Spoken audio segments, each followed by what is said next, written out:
Welcome to A Healthy Bite.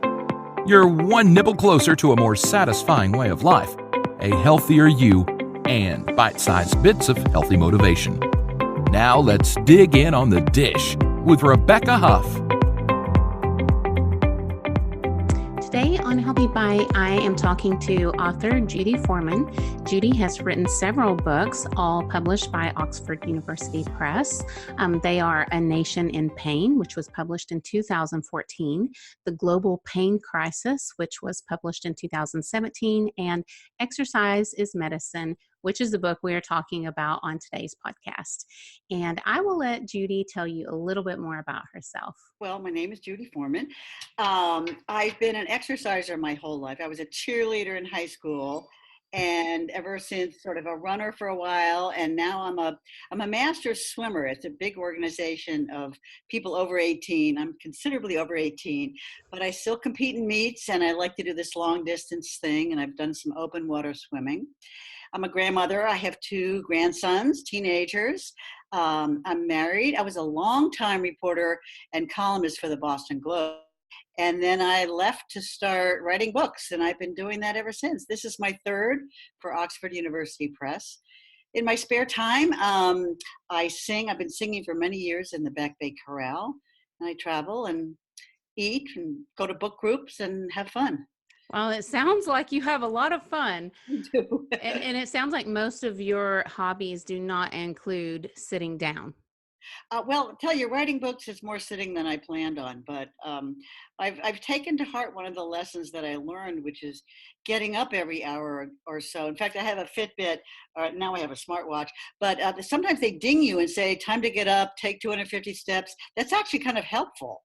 And then you get a little applause from your Fitbit or from your smartphone. Well, not to get ahead of myself, but that was going to be one of my questions, because I started, as I was reading your book, I hope you don't mind that I highlighted a lot of stuff in your book. Oh, that's great. A lot of stuff. It was timely for me because I love all things health, but the one thing that's health related that I'm not so good and diligent about is exercise.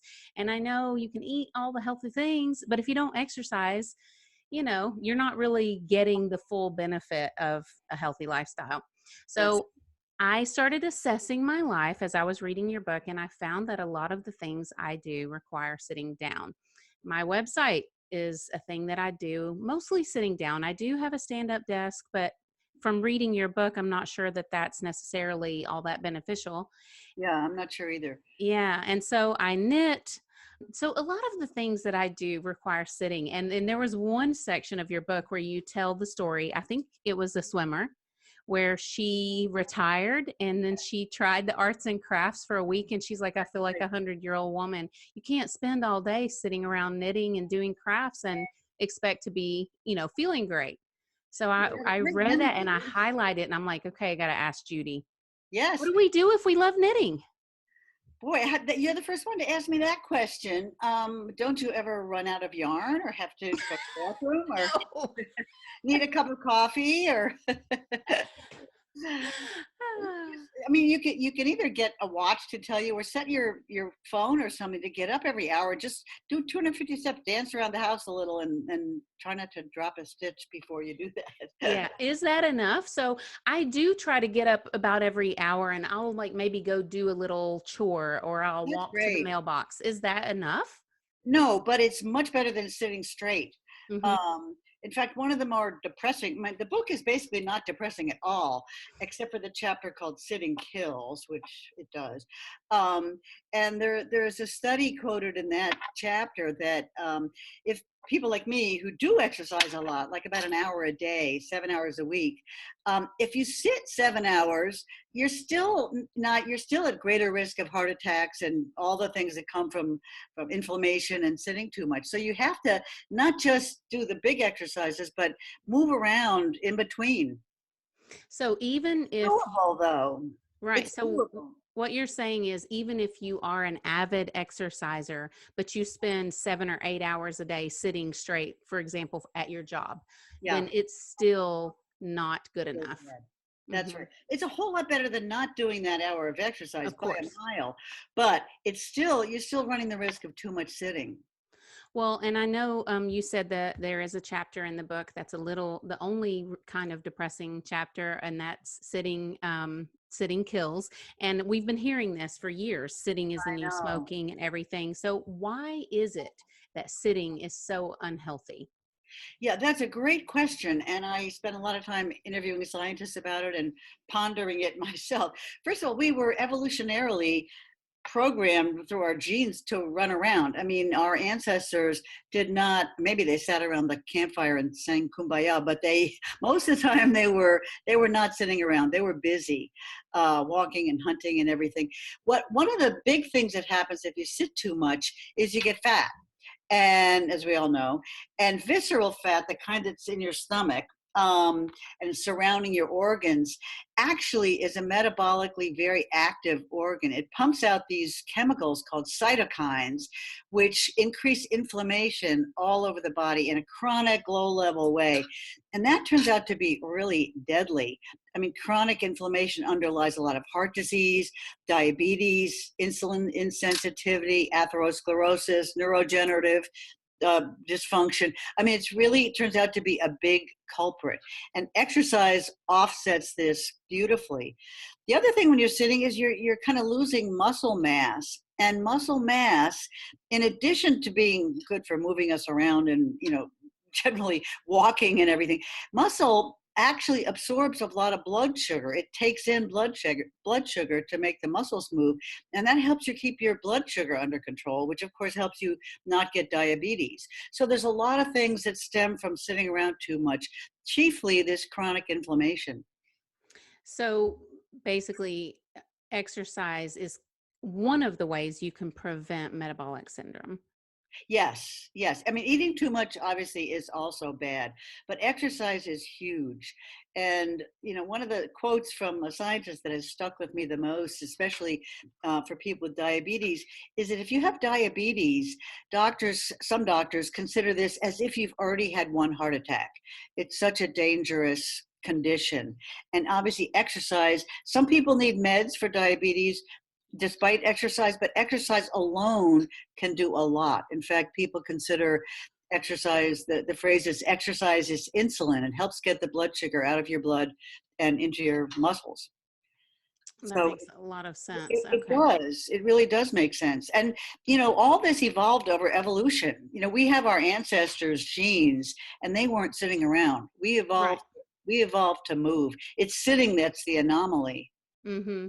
And you talked a little bit about fat. So I'm going to jump ahead in my notes here and ask you to explain to us a little bit about brown fat Oh, and what type of exercise combats, increases our brown fat, because brown fat, as I understand it, is the good kind of fat.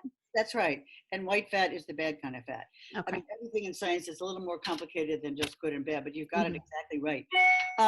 Basically, um, brown fat provides heat, so it ends up burning more calories. And exercise helps convert white fat to brown fat. And there's a chemical that muscles put out. Muscles are also hormone factories like fat, and muscles put out a chemical called irisin, irisin, which is a really important chemical messenger, if you will, and that helps turn white fat to brown. So it's all a very delicate molecular system, and that's one of the important things that exercise does, is help increase the browning of fat. That is very interesting and complicated. And So exercise increases our muscle and it changes our white fat into brown fat. Is that correct? yes, yeah, Okay. And that's a good thing, and that's what we want. good thing. That is what we want.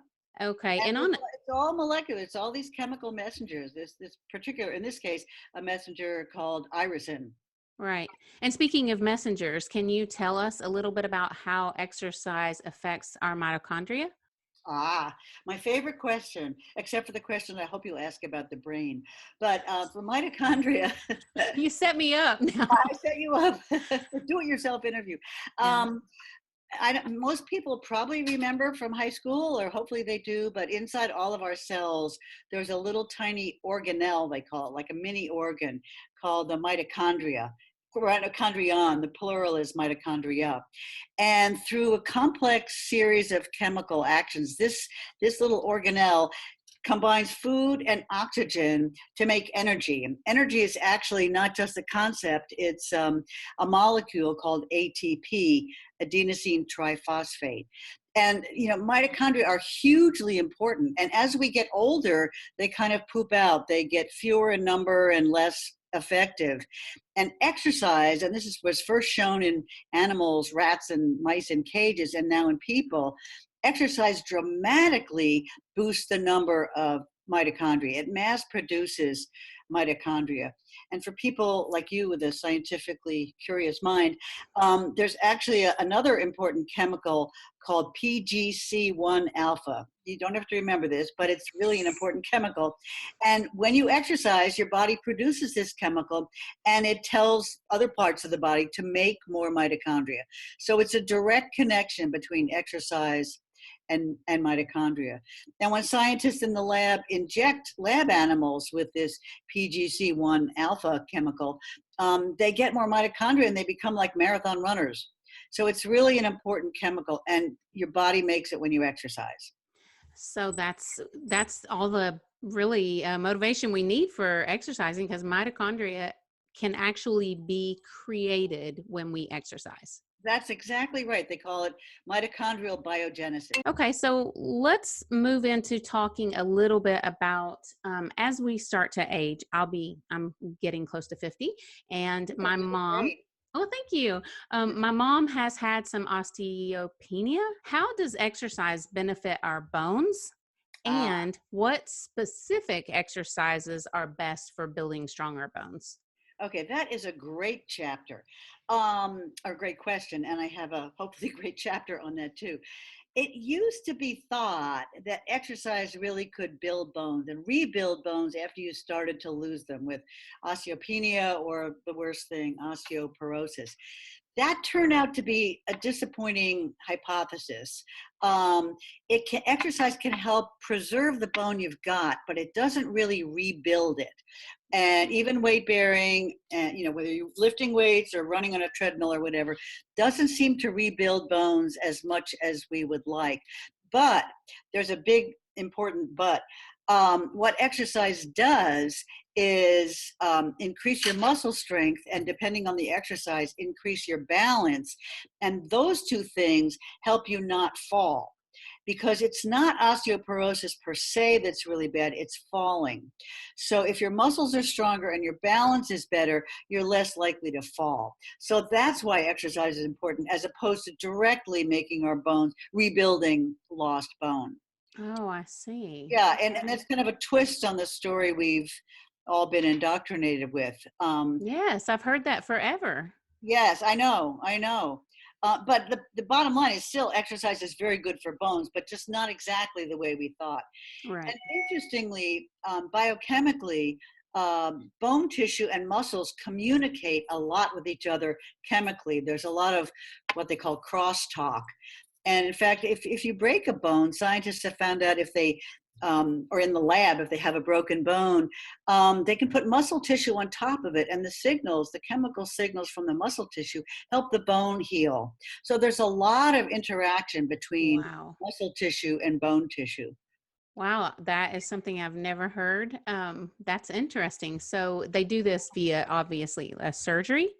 No, Where this would they be like in the lab they have shown Oh, how. just in lab. Yeah. Okay. But it's not something that they do to help people repair bones.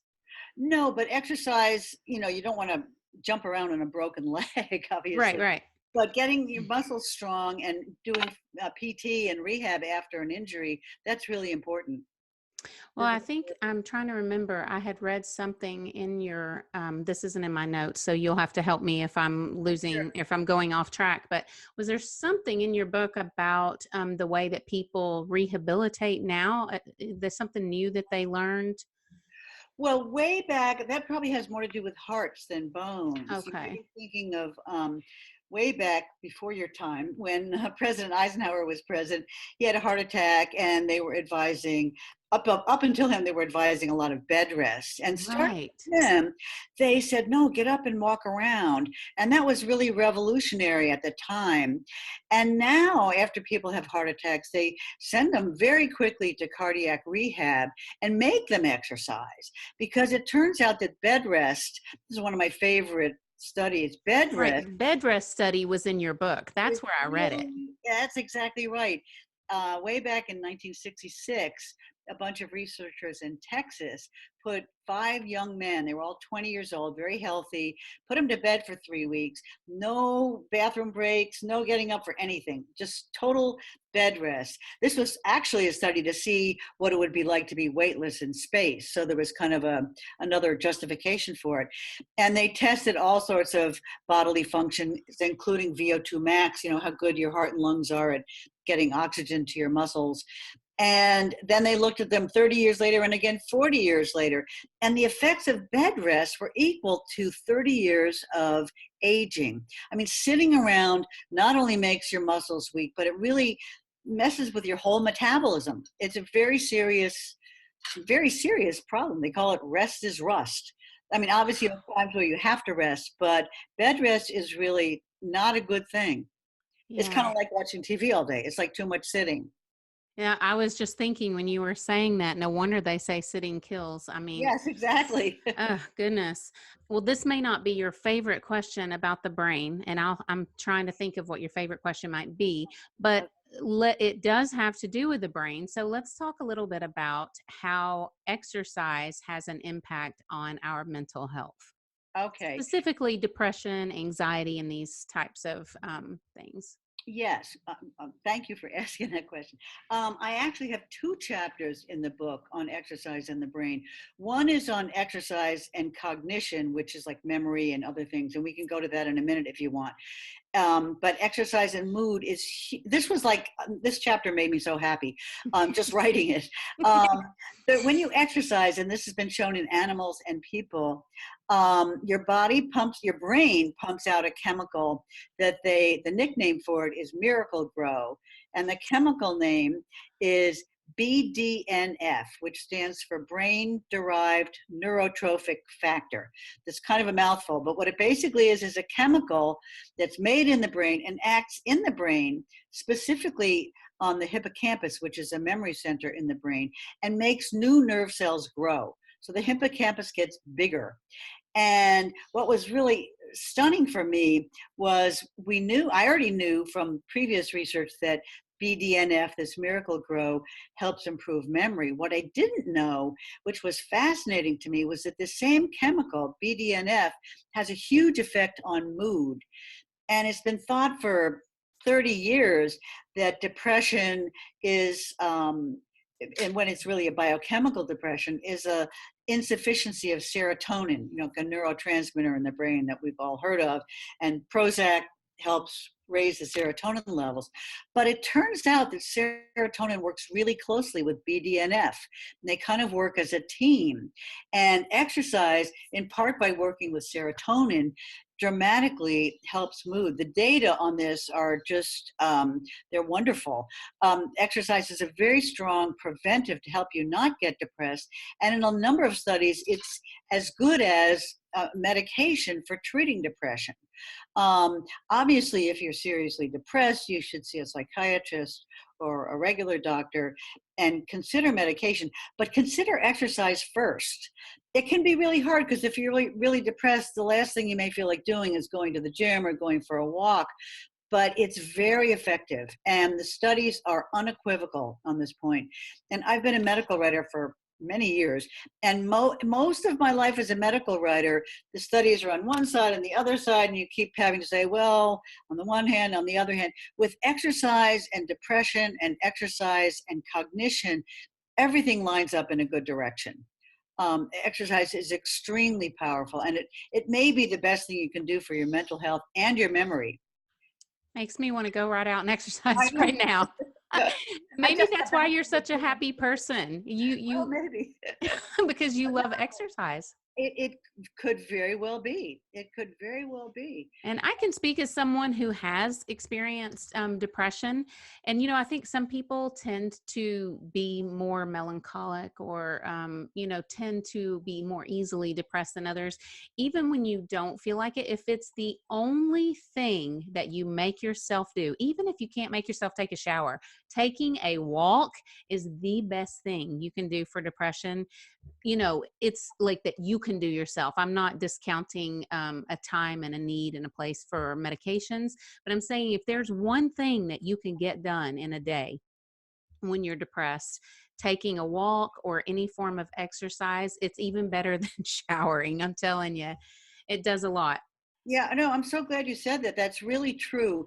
And, I don't want to, depression is a complex and really important disease. A lot of Americans have it, and it's not trivial at all. It's a very serious disease. But in addition to all the good physiological effects, including in the brain, you kind of feel empowered if you've gone for a walk. Well, I've done this for myself. Yes. I'm taking care of myself. I did this good thing. And, that's separate from all the other effects I was talking about, but it's kind of like a virtue thing. And it's really, that can help too. I do. And I think, you know, just being outdoors also contributes to, you know, your good feelings. But so I wanted to talk to you a little bit about different types of exercise. But before I get to that, let me ask you to explain to us, because I feel like this goes a little bit along with the depression and the other subjects we've been talking about. But can you tell us a little bit about the correlation between exercise and the immune system, inflammation in the body? Yes, that's another really important topic. Inflammation is one of the functions of the immune system. So if you cut your finger, pretty soon you'll notice that it's all red and swollen. Those are big signs of inflammation. And for a short term, for healing a wound or healing an infection, if you get a virus or a bacteria or something, inflammation is really an important part of the immune system. You need all those immune cells going to the site of injury. But inflammation is a really bad thing if it goes on for too long, if it becomes chronic.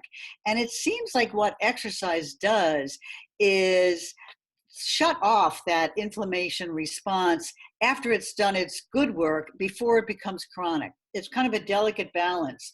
And it's interesting because some of the inflammatory cells from the immune system, like there's one called IL-6, which stands for interleukin 6, that gets stimulated if you get a cold or if you exercise. But when you get a cold, that molecule hangs around for a long time and leads to chronic inflammation.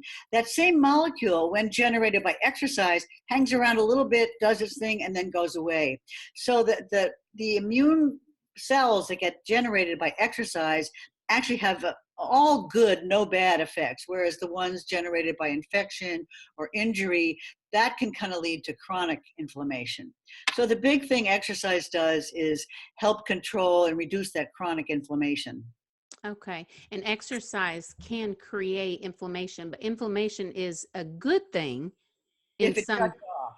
right? If it shuts off. So the type of inflammation we get from exercise is the type that knows when to shut off. Exactly. Okay. And if you lift weights, one of the things that happens with weightlifting is you tear a muscle, make tiny little tears in the muscle. And then the healing process of those little tears involves inflammation. But that's over in, I don't know, 24 hours, a short amount of time. And you end up with bigger, stronger muscles, and the inflammation shuts off. So it's a very interesting process. And of course, all of this came about through evolution. I mean, the body, just came up with these things, which again proves how important how essential exercise is to our species, essentially. Which is why bodybuilders and weightlifters take a day of rest after they don't work their legs out 5 days in a row. That's right. Yes, I'm definitely not a bodybuilder, but yeah, they know how to do that balance, which Mm-hmm. is really important. Okay. And as far as exercising, I did read a lot about running and runners in your book. Yes. I loved the little inspirational stories you shared about people, all of the different runners, the runner in the Boston Marathon. Oh, There she's was, great. The uh, 85-year-old woman. yes. Yeah. I loved reading those real life stories about people. I have read conflicting information about running. So is running safe? And what kind of impact does it have on our joints? And I've actually even read articles about it creating scar tissue on the heart. Can you tell us like how much running is safe? What's the balance on all this? So you asked about running, and interestingly, running is the main thing that exercise physiologists have studied. So running is much better studied. Running and walking are better studied than weightlifting and swimming and yoga and tai chi. There's much more data on running, and basically, let's leave the joint question for a separate question. Basically, you can exercise at 10 times the recommended 150 minutes a week with no harm. Obviously, if you have a heart condition or you have cancer or some other serious disease, check with your doctor. But by and large, running and serious intense exercise is good for you. There's practically no downside. I have data in my book for something like 60,000 person hours of running, there might be one sudden death. I mean, it's very, very rare.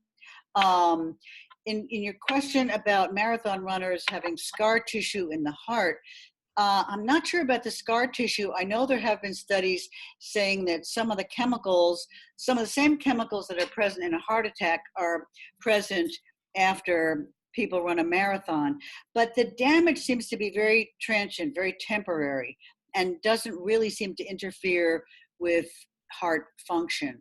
So basically, if you have a heart condition, don't take my word for it, go to your doctor. Right. But many, many, many cardiologists think that fitness and exercise should be what they call the fifth vital sign, that doctors should not just take your blood pressure and your temperature and your pulse, but check your fitness, because it's so important for cardiac health. In terms of joints, I don't run as much as I used to because of knees. I've switched a lot to swimming, although the treadmill doesn't seem to bother me and the elliptical doesn't seem to bother me. You do have to take your joints seriously, and a lot of people's knees do kind of poop out with time. The evidence is mixed. I mean, overall exercise is a positive, but if you have really bad knees, I mean, you're not going to want to run if it causes a lot of pain. I mean, pain is a signal to the body that something is not right.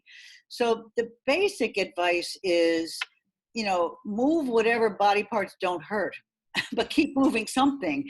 I mean, if you have bad knees, there's a machine in the gym you could sort of crank, like they call it a sitting bike or something, or an arm bike. There's usually some limbs that still can be moved. And so do whatever you can that doesn't hurt. And there's usually a lot of things you can figure out. That makes a lot of sense. And I want to agree with what you were saying there. Obviously, we're going to give a disclaimer. If you're going to go out and start some big exercise program, what kind of tests should people go ask their doctor for before they start some kind of exercise program? Well, the gold standard test is to put is a stress test on a treadmill. Mm-hmm. And they wire you up with electrodes and see how long you can go on the treadmill. And it depends a lot on your age and obviously your fitness level. And if you can go for, I forget what it is at my age, but like 6 minutes but some people can't do that at all. Some people really start showing signs of distress at 1 or 2 minutes. So that's the ideal test. But doctors can do kind of informal tests, like ask you to jog up and down their corridor or something. Do a walking test, see how long it takes you to walk a quarter of a mile or 100 yards. I mean, they're sort of less accurate, but still somewhat helpful tests that doctors can and should do. Yeah, and I think in the back of your book, you have some links to some kind of online questionnaire test type things that you can do to see, kind of what your fitness level is based on your answers. That's right. Okay. And So some people, I have to say, are really distressed when they find out My brother, who actually died of a heart problem, I mean, he had diabetes and was overweight and had a lot of medical problems. And they put him on a stress test, and he could barely last a minute or two. I mean, these tests are actually quite accurate at Hmm. predicting, but they're expensive. So most doctors aren't going to do it as a matter of course. Right. And, the doctors will ask people, how much do you exercise? And basically everybody lies. So Hmm. you can't really take the patient's self-report Oh as, goodness, not yeah, me. My yeah. poor doctor hears all of the ugly truth. Whenever, because I'm like, what's the good of telling them a lie? They're not going to be able to help me if I'm not telling them the truth. So Well, that's a good point. That's a yeah, great. I confess. But the thing is, I think though sometimes, and this is totally off track, but sometimes I think my doctors don't always, and my dentist as well, doesn't always believe me when I say I don't eat sugar. And they're like, "You don't put sugar in your coffee? You don't drink soda?" And I'm like, "No, I don't. And I don't drink fruit juice either." And they're like, I think so many people have conditioned them by lying about what they do that they don't actually believe me when I tell them. But Yeah, yeah. It's anyways, true. let's talk about someone who's, my age, between 40 and 50, and they do absolutely no exercise right now. They're listening to this podcast and they just want to go out and start exercising. What's the safest way for people to start? What can they do? Just go start walking?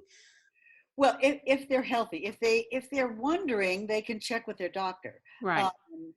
but for people who don't have any big concerns about health, start walking. I mean, it's Hmm. kind of a no-brainer. And you don't even have to go outside. If you're watching TV, get up and walk around while you're watching TV. Try to add, I mean, I hate to advertise products, but these Fitbits and smartwatches and things, they can be very gratifying. I mean, if you get 5,000 steps a day, okay, that's not great, but it's not terrible. And then you might try to get 6,000 the next day. It's a very positive feedback loop. And just on that point, people, the Fitbit people and other manufacturers kind of say you're supposed to get 10,000 steps a day. It turns out you don't. 7,500 is probably enough. And the 10,000 figure came from Japanese researchers who were looking for the character that looked like walking, and it was the same as 10,000. So that's a bit of an arbitrary thing, although it's a great goal. But you don't have to run a marathon. You don't have to get 10,000 steps. You can get 7,000 or 5,000. Anything is better than nothing. Even Agreed. though more is better, but anything is better than nothing. And I always like it when people say, what kind of exercise is the best? Well, the kind that you'll stick to, obviously. Absolutely true. And one of the most prominent exercise physiologists in the country is a guy named Steve Blair. And, I asked him that question. He said exactly what you said. The best exercise is the one you will do and the one Hmm. you enjoy, because if you enjoy it, at least somewhat, you'll do it. For me, that's dancing. Yeah, well, that's great. Yeah, I put on love some to music and dance. dance around your living room, Yeah. Or with your partner. I or mean, with your partner, or yeah. by yourself, or whatever. Uh-huh. Yeah, I It's love dancing. So I know I didn't think of your most favorite question. So you have to ask yourself the most favorite question about the brain, because now I'm curious and I need to know. Well, I sort of answered it with this BDNF chemical, this miracle grow for the brain. It's so powerful, and researchers have actually injected BDNF into animals, and their hippocampus grows. You might seem funny to think of a depressed rat, but there are tests to tell when a rat is depressed. It gives up going around a maze. It Hmm. acts like learned helplessness. And, this BDNF molecule gets rid of that. I mean, this is generated by the brain. It's like nature's or evolutionary biology's system for making the brain stronger via exercise. There's Well, one other thing I would like to say about the brain, hmm. and that is we've often talked about the runner's high, and people have thought that it's endorphins, and everybody knows about endorphins, that triggers the runner's high. It turns out it's not really endorphins. It's another chemical made in the body called endocannabinoids. It's our own self-made version of marijuana. Mm-hmm. If God wanted us to take marijuana. And it's sort of, that's where the runner's high really seems to come from, is this increase in endocannabinoids.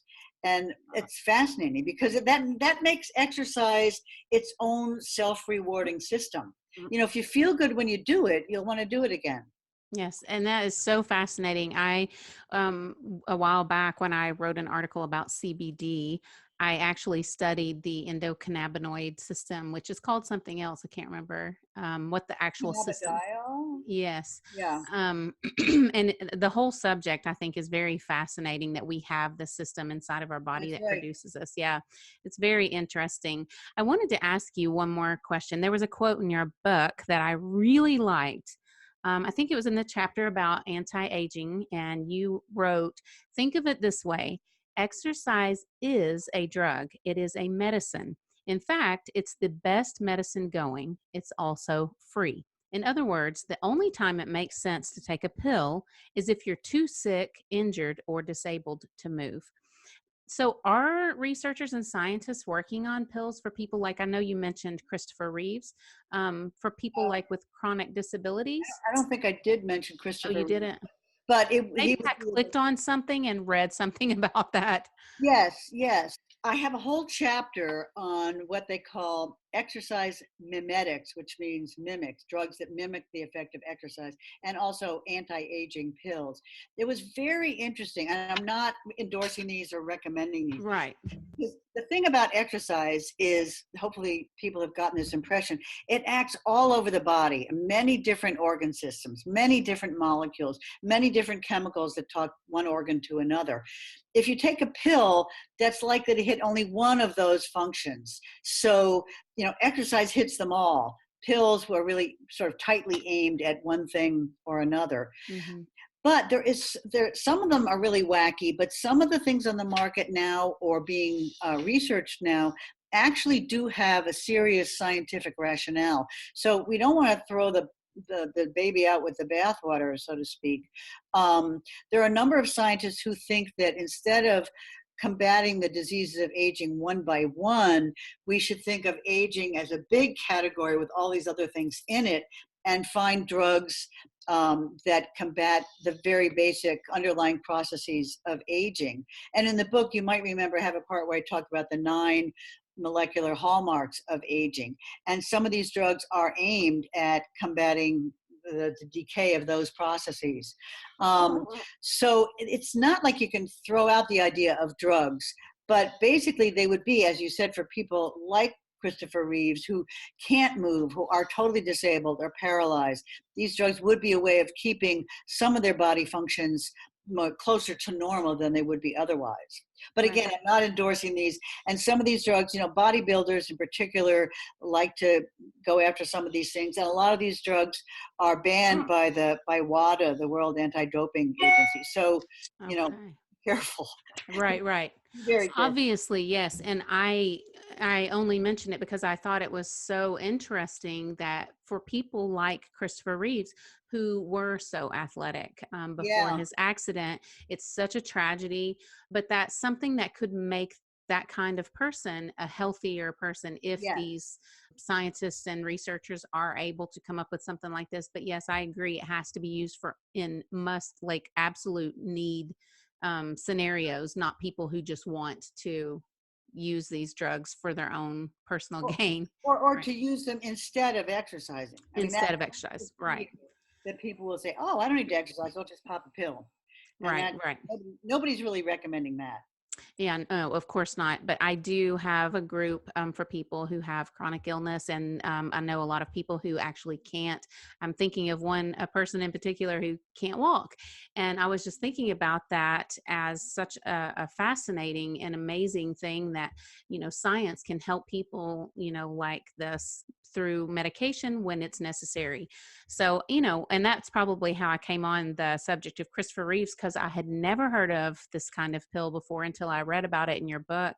Yeah. And I probably read a couple of other Google Scholar papers about it. And that's maybe where I got his name from. But anyways, I found that interesting.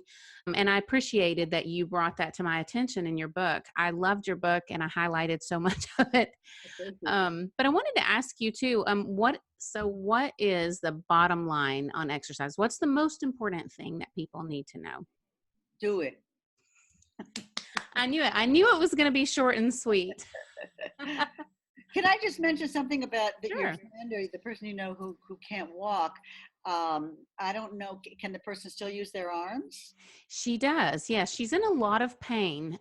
She actually does a lot of woodworking and she tries to, but something she can't do. She had a motorcycle accident and she had lost the use of her legs. Yeah. By the way, I have my previous book, which people can look up on my website. It's all about chronic pain. It's called A Nation in Pain. But what I was going to say is there's a woman on my swim team who can hardly use her legs, and she swims mostly with her arms, and she's very strong, and she enters the same meets as the rest of us. She does the Paralympics, but she also does regular events, the regular meets. So, you use what you still can move, basically. Yes. And she does that, and everybody is very supportive and in awe of her. So that is so inspiring. I mean, I guess there's a reason why they have those chairs there to lower people down into the water. Exactly. Yes. And water aerobics can be great, by the way. People wear sort of a belt around their waist, and you can get a good workout. You can get your heart rate going pretty well doing water aerobics. I'm going to pass this along to her. Especially, your previous question about running and joints. You can do a lot. You can get a lot of cardio benefits from doing water aerobics without hurting your joints. Yes. I guess I've always wanted to be a runner, but ever since I was in my early 20s, I think it actually started because of some hormone. Maybe I have no proof of this because it happened around the time one of my children was born. I started getting that crinkly, crunchy sound in my knees when I go up and down the stairs. And the sound just makes me cringe alone, thinking what's going on inside my knee that makes it like this. And it's something that's kind of come and gone all my life. But I've always been kind of fearful of running because of that crunchy kneecap sound whenever I walk up and down the stairs. I know young people who even have that. So maybe it's not that big of a deal. I don't know. Well, it's interesting you mentioned that around the time one of your children was born, because when a woman is pregnant, there's a lot of estrogen in her system, and that loosens your joints. So a lot of women, if they go skiing or play basketball or something that kind of can twist your joints right after childbirth, they can really injure those joints. Oh, I know for a fact. After my son was born, I had my rib dislocated because, your joints are still loose. Yeah. From the hormones. But so it's important to be very careful. But I do think that swimming is something that I've always kind of enjoyed. And I feel like it is a little bit easier on my knee joints than running. I want to be a runner. It looks like such fun. And I hear people talk about it, but I just not sure it's for me. Yeah, I feel the same way, but swimming isn't so bad. Yeah. All right. Well, thank you, Judy. Where can people find you if they want to read more or find your books? They can find me on Facebook, on Twitter, and on my website, which is judyforeman.com, which spelling is JUDYFOREMAN.com. Awesome. And I will leave a link to that in the show notes. So thank you so much for being with us today. Thanks for listening. Please rate and review so other people can learn about this podcast. Find out more about sleep, hygiene, eating healthy, tasty recipes, zero-waste lifestyle, and lots more on ThatOrganicMom.com. Help us spread the word. Be blessed and stay healthy.